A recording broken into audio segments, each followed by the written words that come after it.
এই দেখ জাদুই মাইক, এই মাইক দিয়ে যে কোনো মানুষ যে কোনো কথা বলাতে পারবি। এই মাইকটা আমি বেঙ্গিকে দিতে চাই। এই মাইকটা আমি বেঙ্গিকে দিতে চাই। Thank you sir, thank you, thank you, thank you. দে দে দে, যাস না। বেঙ্গি আবার ফেল করেছে, আসুক আগে হয়। এবার পরীক্ষায় ফার্স্ট হয়েছে বেঙ্গি। কি করে কি বলে বললাম আমি? হ্যাঁ কি বলে? Thank you ma'am, thank you, thank you, thank you, thank you. এর প্রত্যেকবার পরীক্ষায় ফেল করে, এবার পাস করলে কিভাবে? শালা তোরা কি জানিস টিফিন আজকে আমি বিরিয়ানি নিয়ে এসেছি? কি বলিস? সবাই মিলে খাবো। না শুধু বেঙ্গিকে নিয়েই খাবো। কি বলে? কি বলে? শালা বেঙ্গি আমার কাছ থেকে টাকা ধার নিয়ে দেওয়ার নামগন্ধ নাই। আজকে শালা আমি সুদে আসলে তুলবো।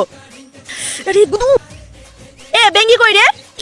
আমি ওর কাছ থেকে কত টাকা পাই জানিস তোরা? আজকে আমি ওর সব টাকা মাফ করে দিলাম, আর বেঙ্গি যত টাকা লাগবে সব আমি দেবো। গুদু তোর মন এত বড়। আমি তো ওর কাছ থেকে টাকা পেতাম, দিয়ে কেন দিলাম? বাচ্চারা জরুরি সূচনা, কি ম্যামের একটু মজা নেওয়া যাক। আমার হাইট 1.5 ইঞ্চি, আমার চুল ঝাঁটার মতো, আমি খাই কম পাজি বেশি। হ্যাঁ